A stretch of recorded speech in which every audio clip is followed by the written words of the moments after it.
So, hello everybody, welcome to another UNICAT Live. Today we want to talk a little bit about electrical systems in vehicles, how to lay out, how to do it, what you have to look at, and I will try to explain it so that non-electricians can understand it. We also have a very small, just 2-minute video about how we installed stuff at UNICAT.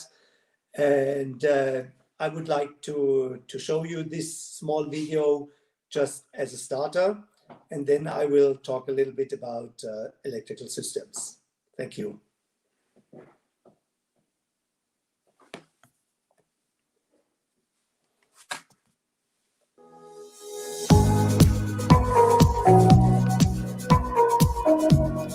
The reliability of an expedition vehicle mostly depends on its mechanical components and on its electrical system.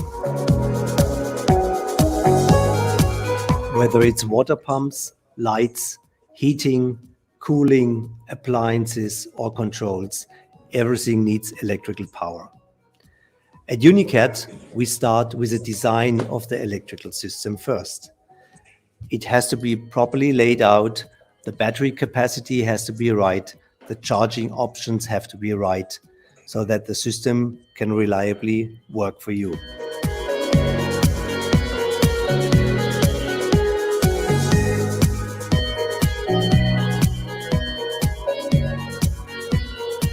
But it will only work reliably for you if it's properly installed.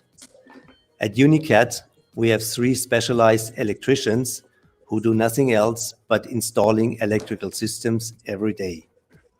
When everything is installed, every single wire and every component gets labeled so that you can find any problem later according to the documentation. As the electrical system is quite complex and has to operate under so many different influences, we have developed a remote control system.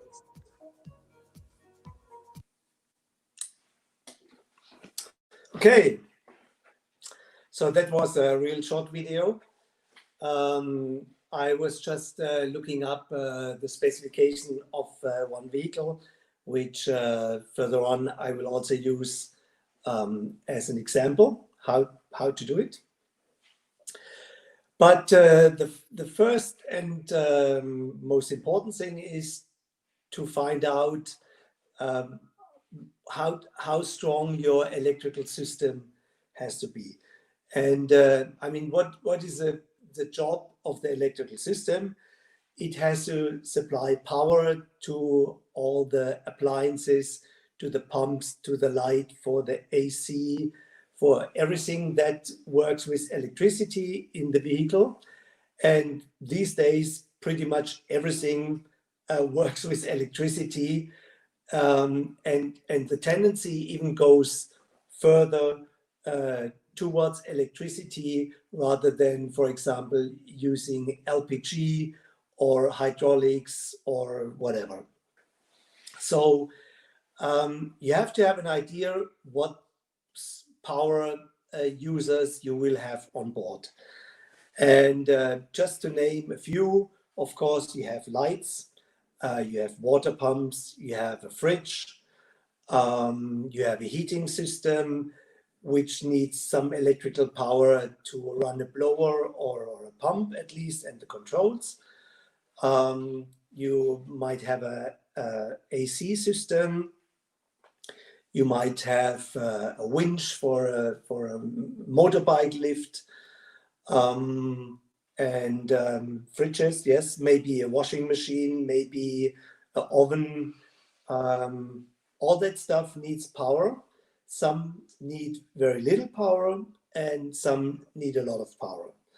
But to get an overview and to know how the battery capacity and all that has to be defined, you should know your consumers. So maybe it's smart to make a list. And just to write down what consumers you have. But you also need to know how much power these consumers need. So, for example, LED light today needs almost nothing compared to a convection oven.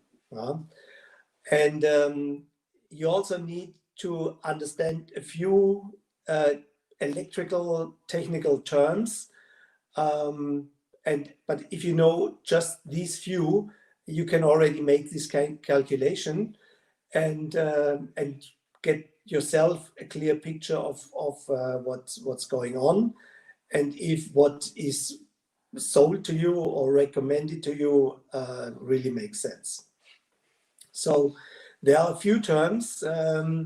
The one is the voltage, the voltage. Then the current, which is measured in amps or ampere. Then even more important, watt or kilowatt. Kilowatt is just 1000 watt. And then kilowatt hours, which is the energy. Now, if you have a appliance, let's say you have a water pump,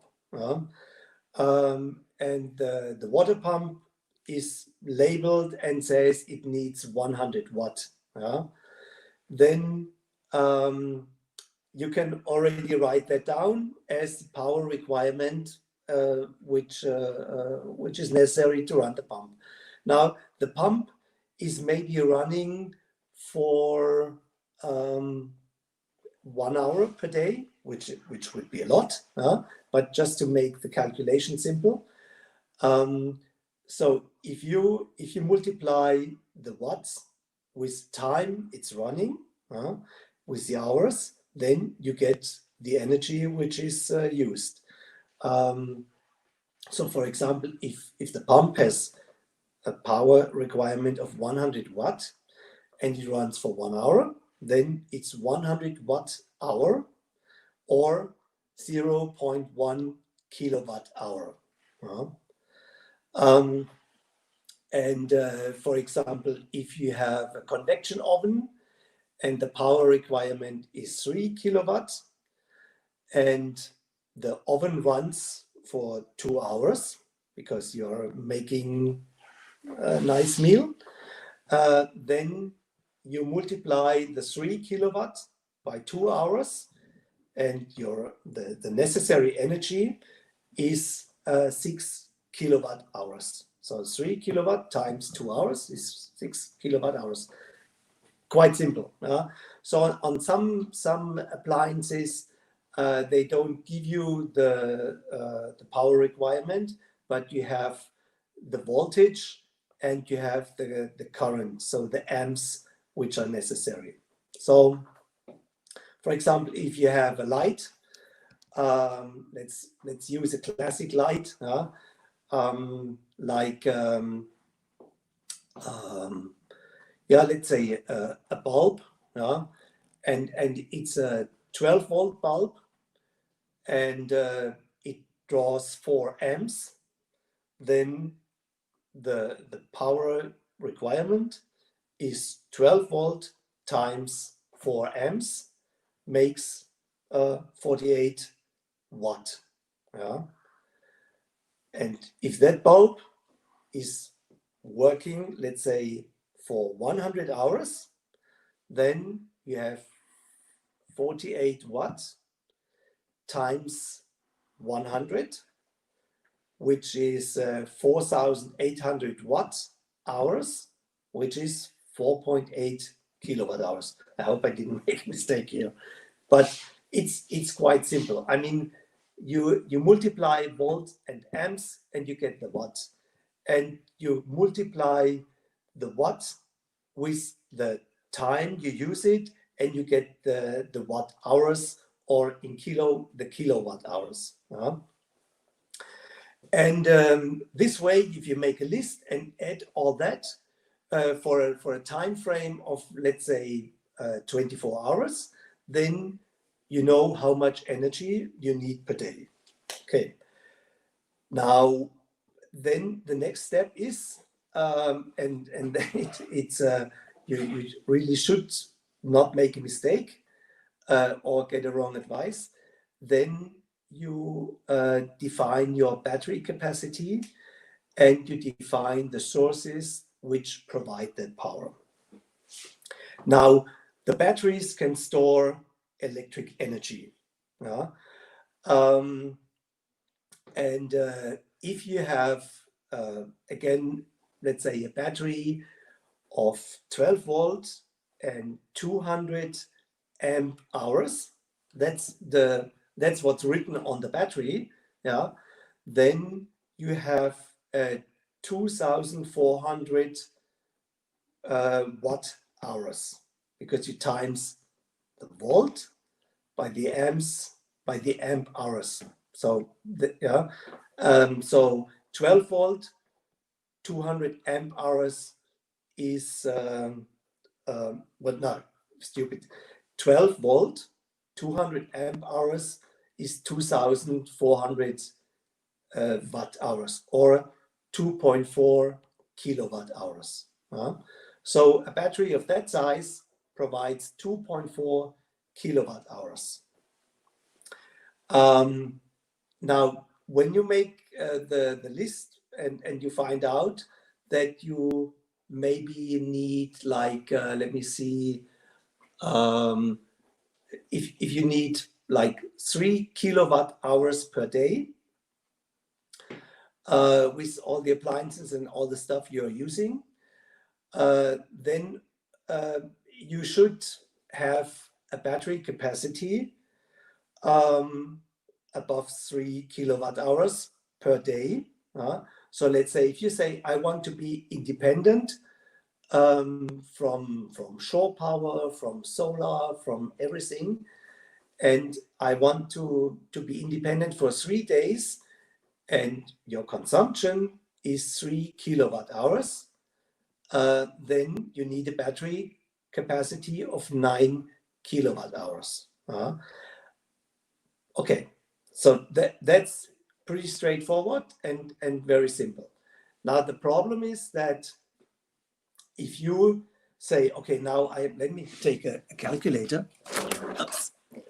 If you say, well, now I have 9, come on, I have 9 kilowatt hours, yeah, and my battery system is 12 volt, then I divide the 9 kilowatt hours by 12, and I end up with 750 amp hours. Okay, now if you think that's it, then you're absolutely wrong, and in reality you will get a long face if you do that. But honestly, in many motorhomes and even in expedition vehicles, you often see that type of calculation, which is not complete, because the battery will only provide the 750 amp hours, which is written on the battery, or maybe if to reach 750 amp hours, you can also use 3 batteries of each 250 amp hours, because the 750 amp hour battery is quite huge, hard to handle. So let's say you say, okay, I have 3 kilowatt hours energy which I need per day. I want to be independent for 3 days. Makes 9 kilowatt hours divided by 12 volt, because I'm using a 12 volt system. Then I need 750 amp hours. Now, if you buy a battery capacity of nominal 750 amp hours, it will not work, because you cannot use all the theoretical available energy in the battery. First of all, the amount of energy you can draw from a battery depends on the current you are drawing. So the more you take out at a time, the less in total it will deliver. And if you look at the battery, it often says 12 volt, 250 amp hours, in brackets 20 hours. That means the testing procedure says the 250 amp hours are available if you take 12.5 amps out during 20 hours. If you take, instead of 12.5 amps, if you take 125 amps out, so 10 times more, it's not that the battery could do that for 2 hours, it's probably only doing it for 1 hour or maybe a little more than 1 hour. Because the more current you draw, the less capacity the battery can provide. So that's only one reason why that calculation doesn't work. The other thing is that if you if you try to take all the energy out of the battery, meaning you go, let's say, below 30%, then your voltage will drop down below a level where some appliances or maybe the inverter will just shut off. So if you have a 12 volt system and you draw the battery, it starts from above 12 volt, but it will go down to 11 volt, 10.5, 10.4, 10.3, and maybe at, depending on the unit, at 10.2 volt, your inverter will just shut off, and then there are theoretically 30% remaining in the battery, but you can't use them. So then it makes sense not to calculate the battery at 100%, but say, okay, at 30%, I stop. Also, it's better for the lifetime of the battery if you don't draw it to zero. Okay.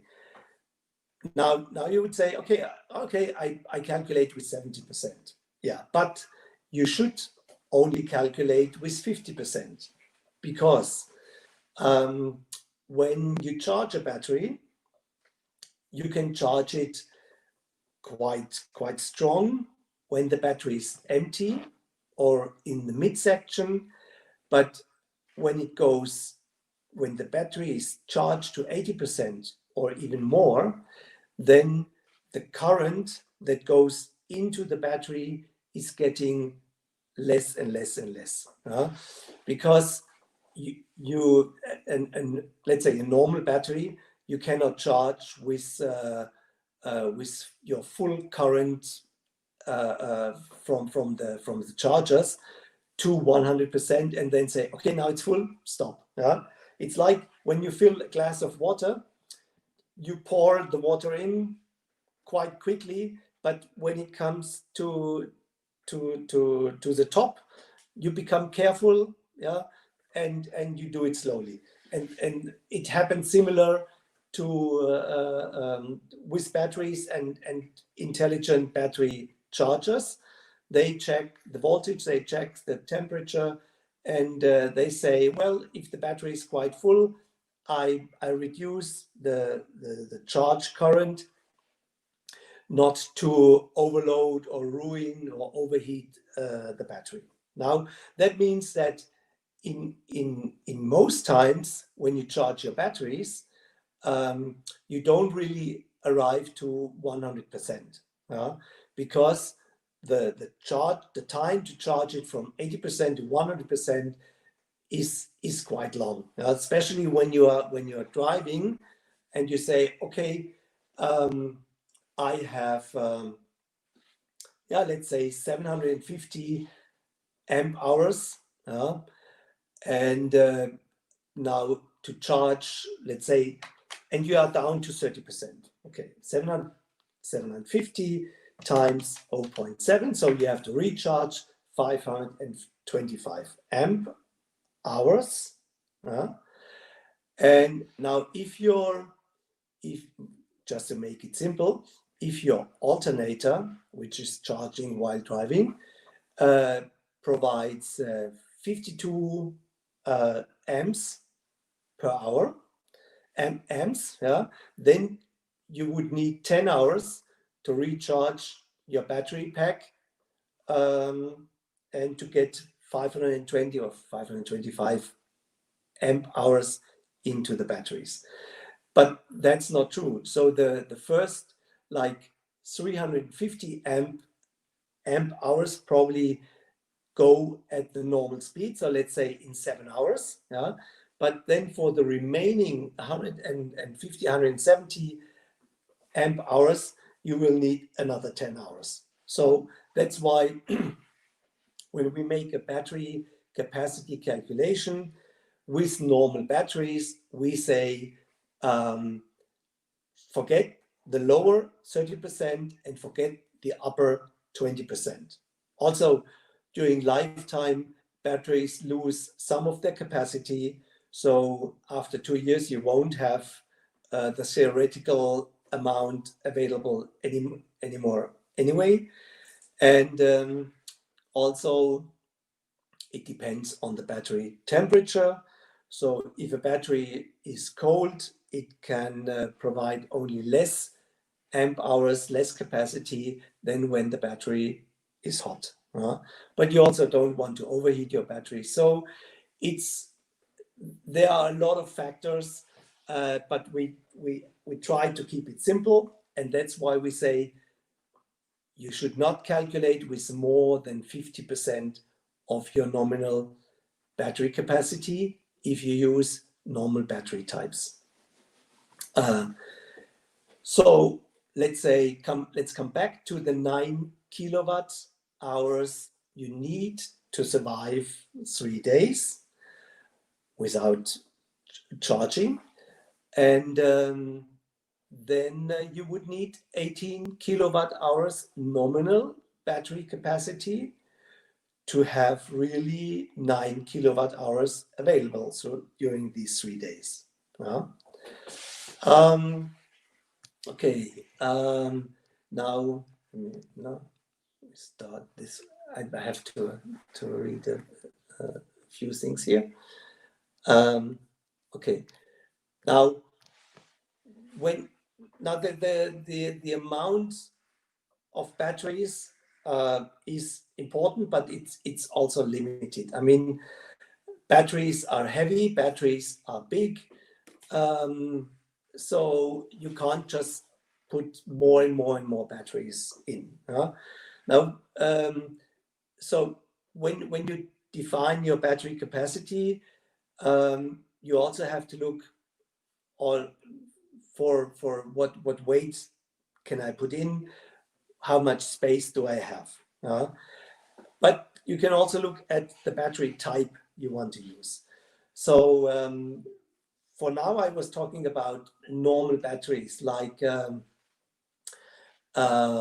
lead batteries, lead acid batteries, gel batteries, AGM batteries.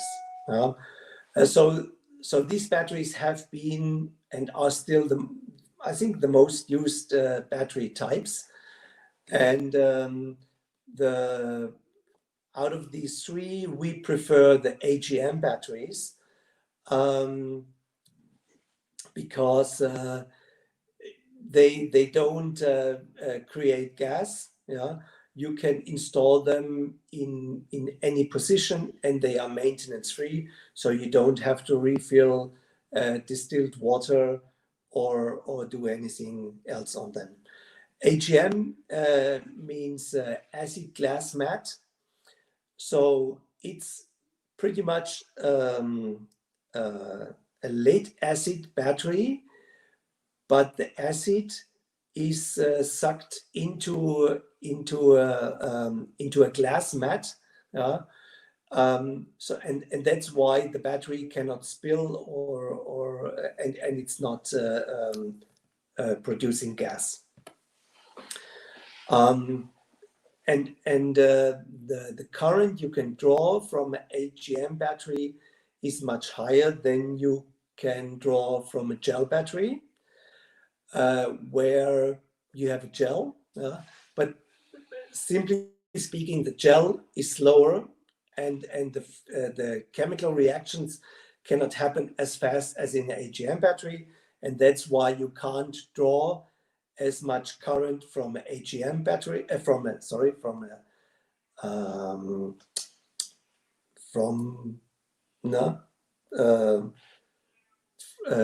you can draw much more power from an AGM battery rather than from a gel battery. And also when it comes to charging, you can charge an AGM battery faster than a gel battery. But now, these days, we also use on many vehicles lithium batteries. The lithium batteries are actually much better when you look at the weight power ratio. So they can store a lot more electrical energy in the same volume compared to a classic battery.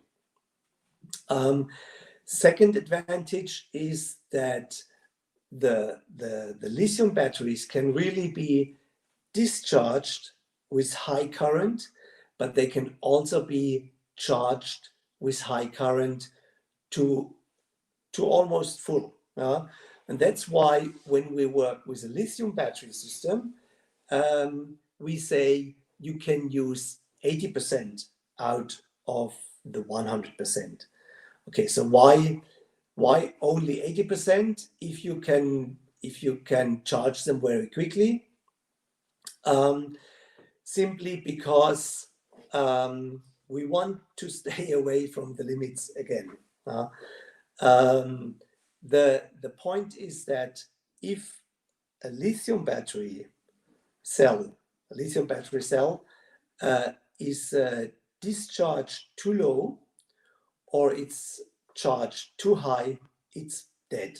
It's just that it doesn't do anything. You cannot bring it back.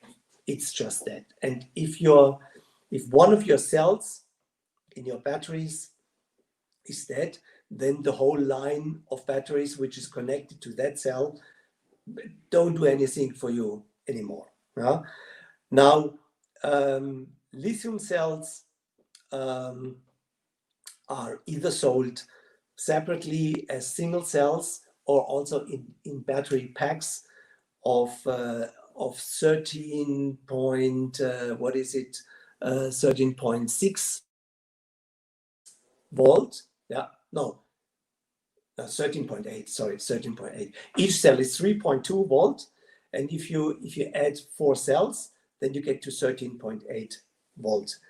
Or if you have a 24 system, which we typically have in Europe, you have 25.6 volts.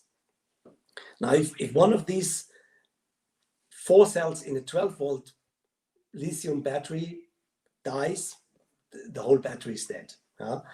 And that's why we adjust the battery management systems which we are using so that you don't get 100% of the nominal capacity out of the lithium cell, but at least 80%. I mean, if you would do motorsports or use it in a competition, then you could even go to 100 or 105% of capacity by just adjusting the low voltage and the high voltage where the battery is shut it off, just to prevent that it's dying. Okay, now when you have now, if you want 9 kilowatt hours of battery capacity or available battery capacity, then you need 18 kilowatt hours if it's a AGM battery, but if it's a lithium battery, you are okay with like 11 to 12 kilowatt hours. Because you can just use more of that capacity. Okay, now, of course, lithium batteries are much more expensive, but in the end, it pays out because you actually get more charging cycles. So each battery can only do a certain number of cycles, but a lithium battery can do much more cycles than an AGM or gel battery, and simply that way it pays out for the extra cost in the beginning. Another point not to forget is that the larger your battery pack gets, the less charge cycles you will have, because of course if you need 9 kilowatt hours of energy, you have, let's say, lithium, you have a 12 kilowatt hour battery pack, then you will draw it within 3 days. So every 3 days you have one cycle. If you have twice as much battery capacity, let's say 24 kilowatt hours, then first of all, your batteries will last for 6 days, and you will have one cycle in 6 days. So the lifetime of your batteries will in the end be longer, because you need less cycles in a certain period of time. Another reason why lithium batteries pay out, especially if you use a large battery pack. But principally that also works for AGM or gel batteries as well. So if you double that capacity, you also have less cycles, and the battery will last longer. Now, you need to know how long you want to be independent. You need to know what your consumption will be. But of course, you also want to recharge your batteries, and you want to recharge them by many different sources. So what are the sources to recharge a battery? Well, when you are driving, you can use the alternator, which is dividing the power it's providing to the chassis battery and to the body battery. I mean, the electrical systems of the body and the chassis should always be independent. A better way to do it is to have a second alternator just for the body batteries. So when you're driving or when the engine is running, this alternator is recharging your batteries. Okay, good. That's one thing. But the question is, how often do you drive? If you drive a lot, if you drive, let's say, every third day, or then you don't have, and you intend to drive for many hours, then you don't have to look for many other charging sources, because you say, okay, I'm using my 6 kilowatt in 2 days, kilowatt hours in 2 days, then I'm driving again, I'm recharging by my alternator, I'm just fine. That's one approach. Typically, you also use other sources as well. Now, a very important source for power these days is solar. Solar panels are just better, are good now, and they are getting better and better. And we actually fill up the roofs with solar panels as much as possible. And very often we get a nominal peak solar power of 2 to 3 kilowatt. Means if the temperature is not too high, if the panels are clean, and if the sun is shining directly on the panels, then you get the peak performance of your solar panels. And if you have 2 kilowatt peak power, then and the sun is shining for, let's say, 5 hours, then you just multiply 2 kilowatt by 5 hours, then you get 10 kilowatt hours of solar power, which are recharging or charging your batteries during daytime while you are parked. So, and let's say theoretical, if your daily consumption would be 3 kilowatts only, or your daily consumption would be 3 kilowatt hours, and you would have 2 kilowatts of solar power, and you have it full sunshine for 5 hours, and you get 10 kilowatt hours, then your batteries would always be full. That's not the case. Typically, that's not the case because you typically never have the perfect conditions. You don't have 5 hours of sunshine straight on your solar panels. Your solar panels are most times not really super clean. The angle where the sun is shining onto the panels is not 90 degrees.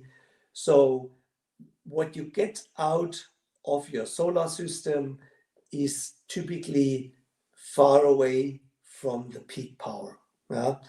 But in the internet these days, you can make a very simple calculation, because everybody is selling solar systems for houses, and many companies provide a solar calculator, where you can type in how many solar panels you want to put on your roof of the house. You can put the angle of the roof, which on a vehicle is typically 0 degree, and then you put in the position of where you are. So you can put the position of somewhere in the Sahara. You can put it somewhere in Norway, or in South America, or somewhere in the US, or wherever, and it will show you how much solar energy your solar system will provide in average, because they have a huge database of with weather data and so on and so forth. So that's a good way to get a real picture of how much solar can do for you. But and of course the solar has to be properly installed. The NPPT regulators have to be properly set. The arrangement of solar panels has to be okay, and all that. But these calculators on the internet give you an idea of how much you can receive from your solar system. Or I mean, if we build a vehicle, we provide all that calculations, and we do the whole setup for our customers. Another source for electric power is a wind generator. But wind generators are not that good so far, because you always have to set them up. They need quite a lot of wind to really provide what's said, their maximum, like, which is 250 or 500 watt, which is not really a lot. I mean, my wife and I, we go kiting. We love wind. We love windy places, but still, I don't use a wind generator because it makes noise. You have to set it up and all that. Maybe in the future it's getting better, but at this point, compared to solar and other sources, it's more, for me, it's more a toy. Sorry for tell those people who sell them or who have them, but I would not consider this as one of the important things. Okay, then you might have a generator on board, but these days, with the huge electric power from lithium batteries. We typically, when we go to lithium batteries, we go to like 16 to 24 kilowatt hours of available electrical energy. You hardly need a generator anymore. I mean, if you have 2 or 3 air conditioners running all the time, then the best solar system and the best lithium batteries will not be able to manage. Then you need a generator, water-cooled diesel generator, perfectly. But for most vehicles, even if they have an electric cooktop and if they have an air conditioner, we do not install a big generator. We recommend to carry a small kilowatt portable generator just as a backup if the conditions are just bad. But big generators are not so common anymore on the motorhomes or on the expedition vehicles. So another source, of course, is shore power. Yeah, but the expedition vehicle is built to be independent. So if you have shore power, great, and you should have chargers to use the power which is available from shore, but you should actually not rely on shore power. Then it would be a motorhome and not an expedition vehicle. Okay, I think I have talked enough in general about electrical systems. I'm happy to answer your questions. Yeah, for the remaining time, and maybe we have to do some more about electrical thing. I mean, electrical systems are big these days, and so maybe it needs a bit more attention. Okay, but let me and this question from Fred: which power source, for example, batteries, generator, heater, provides power to which part or function of the expedition vehicle? Okay, that's a good question. Actually, we see the batteries as the center of the electrical system. So all the appliances, everything. So let's say air conditioner, heater, cooktop, oven, pumps, lights, everything has to be able to be fed from the battery pack. That's the only way to become or to be independent, because you don't have shore power. Okay, you're not driving, so you don't have alternator power. It's pitch black, it's night, so your solar system doesn't work for you. So all the energy has to come from the batteries. So all the appliances, everything needs to be set up to be powered by the batteries. Now, some can be powered directly, like LED lights typically work with 12 or 20 volt DC, direct current. Water pumps work directly. Some fridges work directly. So you don't need to have anything in between, while other appliances like a cooktop or an oven or typically an air conditioner, they work on AC, alternating current like you have at home, 115 volt or 230 volt. But that can be also provided by the batteries by using an inverter. So the inverter is in between. The battery provide the power, and the inverter then provides the AC power.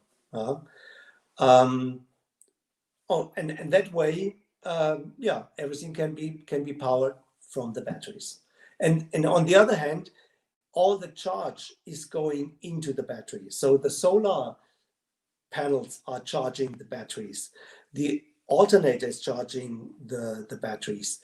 Even the shore power chargers, whether they have work on 115 or 230, everything is charging the batteries. So the batteries are the middleman between the sources and the consumers.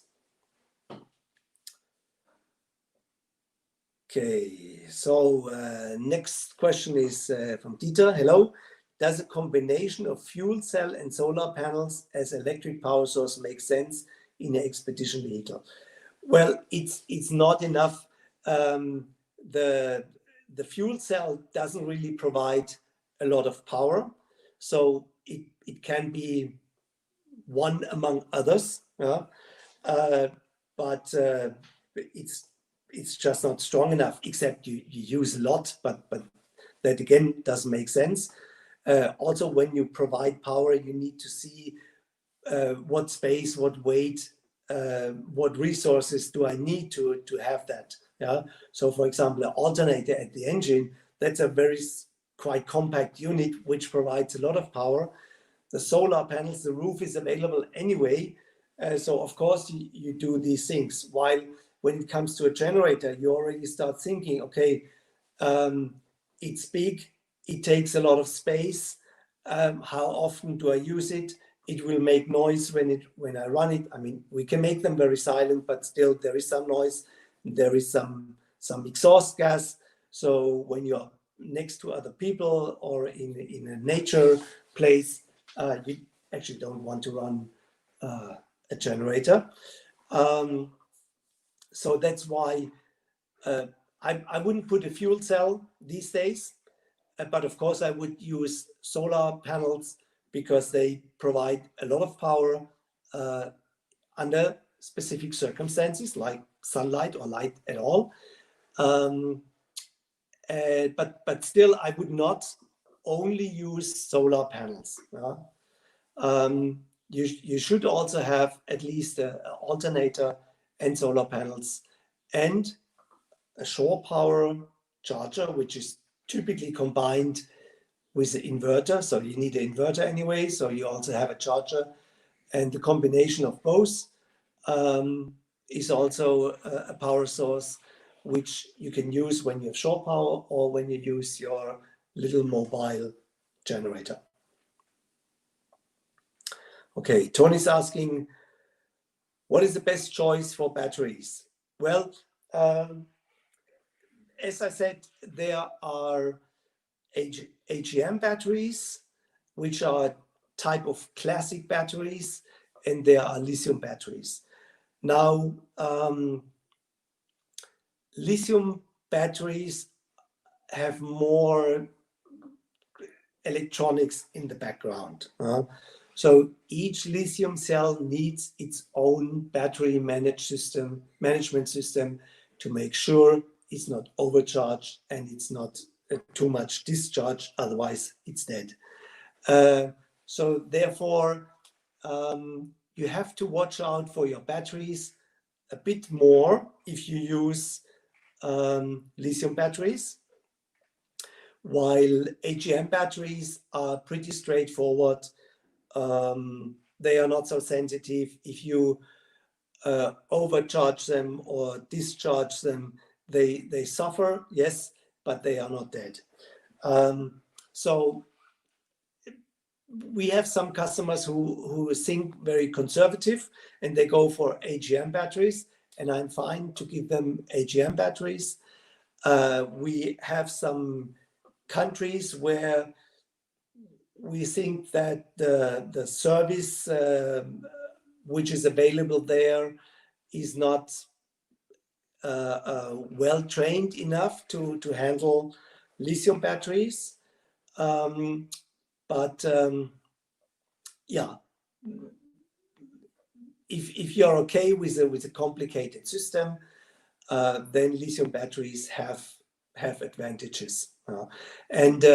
But if you go for lithium batteries, you should have two completely independent battery banks at least, so that if one fails, you are not out of power, because being out of electric power in a vehicle is like trip over or fly somebody in to fix it. Okay, you mean the brands? Okay, well, I don't want to talk about brands so much, but there are a few big players. Mastervolt is one of them. I think they have good products. We use all the products we use are from Victron. Victron and Mastervolt are both Dutch companies. They are big in the boat industry. We think for us the Victron stuff works better. We have a very good relation with them. We actually work together in many fields, and so we use all the stuff from Victron. We are happy with that. I have seen Mastervolt stuff. I can't say anything bad about it, but the Victron stuff works better for us, and that's why we are using Victron. Okay, how can you make sure the battery isn't discharged? Can you monitor GPS battery status? How do you prevent chassis battery? How do you prevent chassis battery? You do not have control over main switch after handing over in port. Okay, well,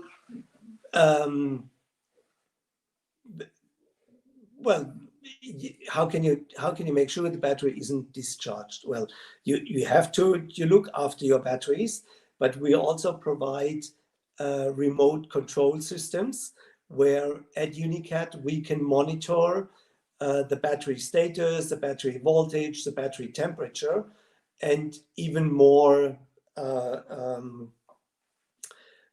important, we get even more important informations. So we can act,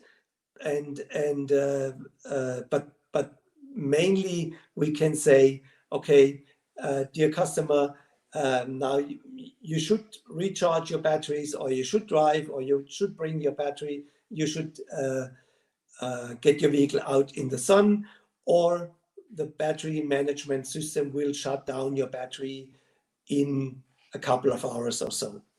So we can remotely control it, and we can check it, and we can give warnings, or if the customer says, please take care of it, then we take the appropriate action, no matter whether the vehicle is parked somewhere in Germany or somewhere on this planet. Okay, Maiko is asking, do you use secondary dedicated alternator to help battery charging, 12 or 24 volt? If you use high output alternators, example 24 volt 540 amps, do you have to protect the batteries from too much current? Well, when you we use secondary dedicated alternators for battery charging. One of the principles should be that the battery system of the truck chassis and the battery system of the body should be completely independent. You should have an emergency switch to combine them. So if the chassis battery is empty, the body battery can help starting the truck, but there shouldn't be more connection. Especially if you have lithium batteries, the truck battery system typically is, let's say, 24 volt, while the lithium battery voltage is 25.6 volt. Not a big difference, but a difference when it comes to charging, discharging, so you can't just combine these two systems very successfully.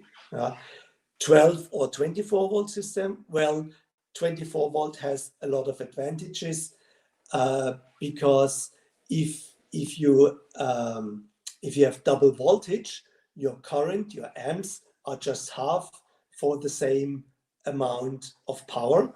So your wiring can be smaller. So it's just better to go for 24 volt.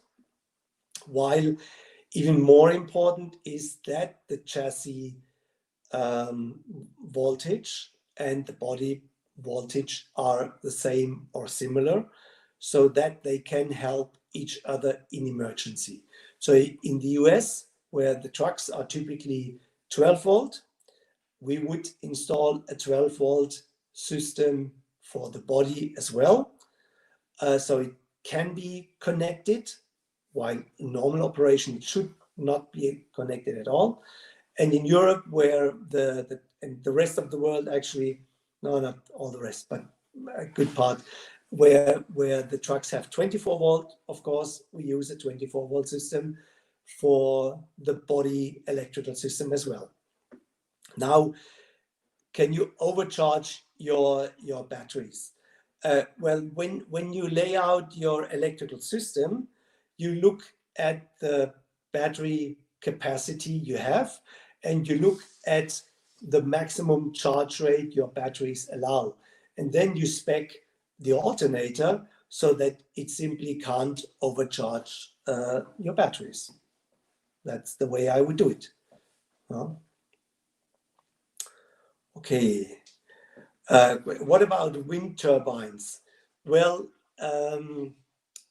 as said, I personally think that wind turbines are not where they should be to really make sense on an expedition vehicle. First of all, you must be in windy places. And some people like windy places, some people don't like windy places. And if you like wind, I'm talking about like 25 knots or more, like 4-5 Beaufort, which some people consider as storm. So it has to be really windy so that a wind turbine of a acceptable size can provide a reasonable amount of electric energy. So how long can you be independent on batteries? Well, that really depends on how much you consume and what battery capacity you provide. But I'm happy to say it again. Only calculate with 50% of your battery capacity if you go with classic batteries like lead acid, HEM or gel, and don't go over don't calculate with more than 80% if you go for lithium batteries. Yeah,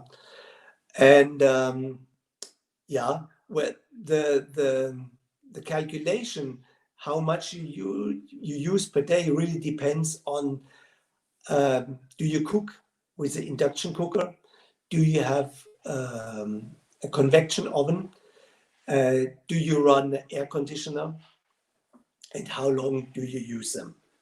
These are actually the biggest consumers because they use, let's say, a normal air conditioner for a medium-sized body takes 1.3, 1.4 kilowatts of electrical power. And a cooktop can take 3.5 kilowatts. The fridge will take 0.1 kilowatt, but it runs 24 hours. So you have to make that calculation to know how much you realistically use, and then you decide how big your batteries are, and then you know how long you can be independent. So what types of batteries do you use? Well, we use lithium batteries, but there are different types of lithium batteries. For example, there are lithium cells like they are used by Tesla, or which are used in cell phones. They have an even higher power density than the lithium batteries we are using from Victron, for example. But the type of batteries we are using, they don't get on fire. So they are not dangerous. And of course, the downside is that the energy density is a little less, but we happily take that disadvantage for the maximum safety. If not lithium batteries, we use AGM batteries, acid glass mat batteries, which are also available from a couple of manufacturers. So somebody is asking, what is better, 12-volt or 24-volt system? Well, as said, 24-volt system has advantages because the current is just the half of if you would use a 12-volt system. The loss of energy through the wiring is less. The wiring can be thinner, relays can be smaller, fuses can be smaller, because everything is getting big if the current is big, but if the voltage is high, that doesn't really affect the size of the equipment. Okay, do you use truck alternator to charge the cabin electrical system? Well, ideally you have a separate alternator to charge the electrical system of the body of the cabin, because the alternator of the truck has typically a regulator that does not give you the maximum power which it normally could provide, because when you start the engine, you have used some power from the battery, and all you want is to quickly recharge what you have used, but then the battery can idle. It doesn't need to be charged any further. If you turn on lights and AC and you have a lot of consumption, then again you need charge from the alternator. But to make a long story short, a truck alternator typically charges the battery only to 70% at all, never goes higher. Just to save the battery under all weather and temperature conditions. And that's why it's not perfect to charge the cabin battery. And also if the current which is provided has to be divided for the truck and for the body, then the charge rate is not very high as well. So a separate alternator would be great. Okay. Do you use lithium batteries also for starter batteries? No, we don't do that, because the starter batteries are typically much smaller anyway. So the advantage of a higher energy density in a starter battery would not really count. You don't need that much power in the starter battery, and the system would become more complex. And also the lithium battery voltage is a little bit higher than the typical classic battery voltage, like 24 volt to 25.6 volt.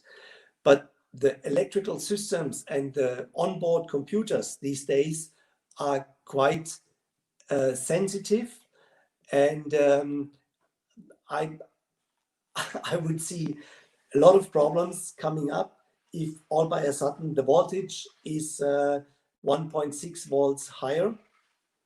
And the whole system is not set up for lithium batteries. And last but not least, if you would also need two systems to have redundancy, and that's why we stay with normal AGM batteries like the Optimas, for example,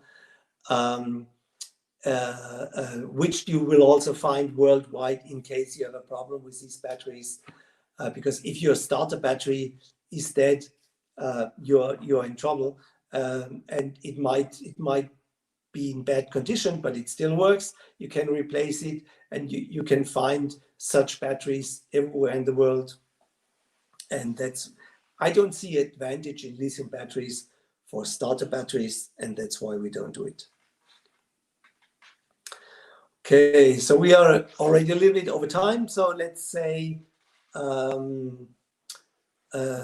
maybe this is the last question. I've recently seen a vehicle from one of your competitors. It had a hydraulic system to raise the solar panels under an angle for better power production. Is it worth the hassle? Well,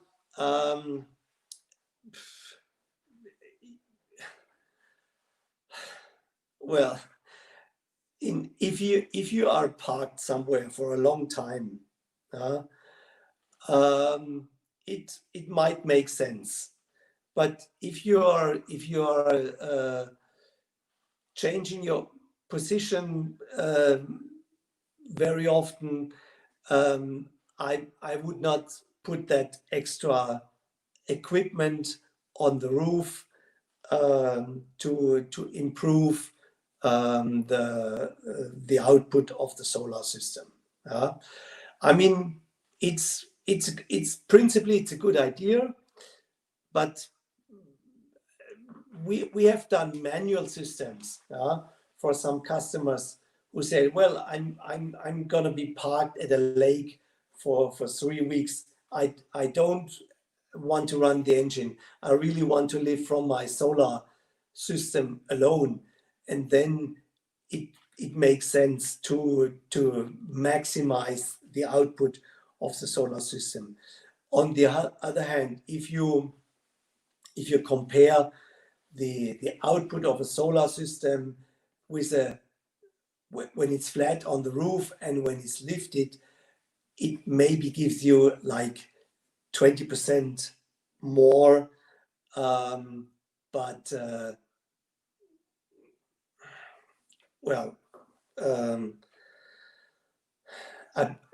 we typically don't do it. We do it sometimes, but then manually we could do it with also electrically, but that takes extra height. You have extra equipment, and so yeah, we don't do that too often. Okay, this is a very good question and a nice picture of a MAN cut. How are you best to configure your electricity system for both Europe and USA? I make this the last question because it takes a few minutes to give a good answer, but it's a very good question. Sorry for not coming up with that answer by myself. Okay, so you can install both a 220 system and a 110 system in one vehicle. But that is, and we did that, but it's a lot of equipment. Of course, that's a perfect thing to do, just to install 220 and 110. Then you are fine here and you're fine there. But what we typically do, depending on where the vehicle is mostly traveling or where its home is, if there is a home at all. So let's say we have a European vehicle.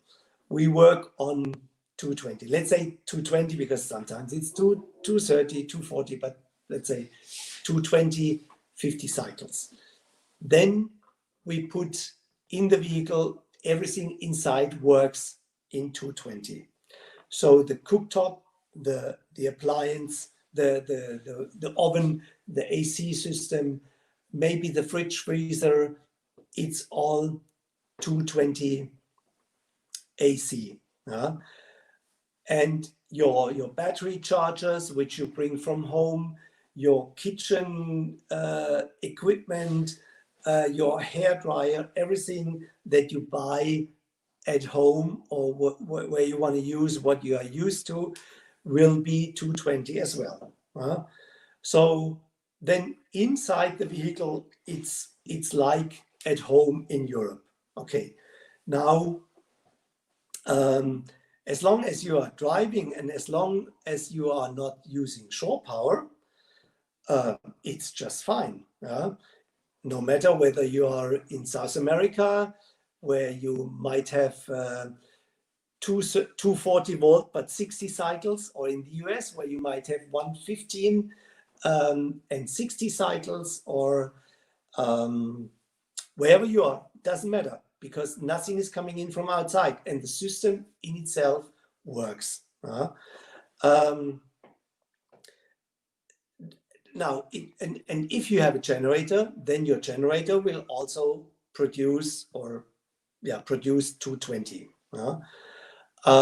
So it's only getting, the only question is, okay, what happens if I have a different shore power voltage? Like the European vehicle now is in the United States. So now you have 110 and 60 cycles. Now, what we install are what we call international chargers. So this type of charger is accepting everything from like 90 volt up to 260 volt, even no matter what frequency, whether it's 50 cycles, 60 cycles, even if it's 45 cycles, or even if it's DC, they can take that shore power energy to charge the batteries. And that's our solution for worldwide use. So if you're shore, inside it's all 230. If you have shore power is 230, then you go straight into the vehicle. If your shore power source is 110, then it goes through the international chargers. It's charging again the batteries, which are the center of the electrical system.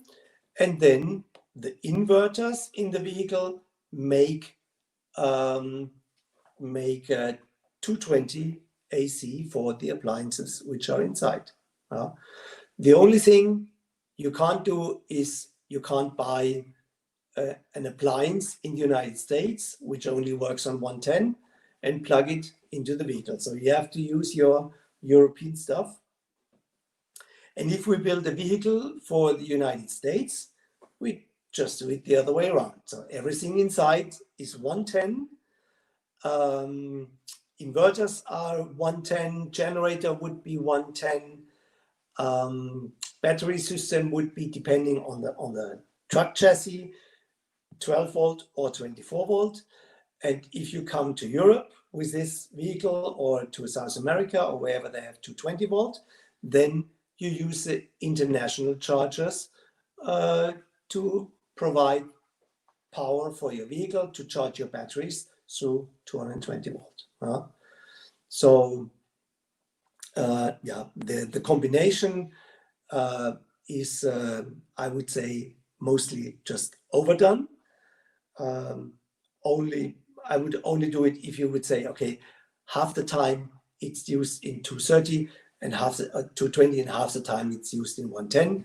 But if you have a preference, then you either use inside 220 and have the option to charge from outside with 110, or you have 110 inside and you have the option to charge with 220 from outside. Okay, so I think that should be it for today. I hope you enjoyed it. I hope I was understandable. When it comes to electrical stuff, you quickly get into a flow of technical terms and stuff, and maybe it's hard to follow, but it's a very, very important part of a vehicle. It has also been properly installed. Maybe that showed the video in the beginning. Yeah, let's hope you enjoyed it. Hope to see you again next time. We will talk about equipment, self-recovery gear, equipment to provide power, to provide water, fuel, whatever you need to run the vehicle. And if you want to push the button to get a note that it's next Monday, same time, then you please have to subscribe the channel. Yeah, thank you again. Stay safe. Hope you enjoyed it, and hope to see you next Monday. Thank you. Bye-bye.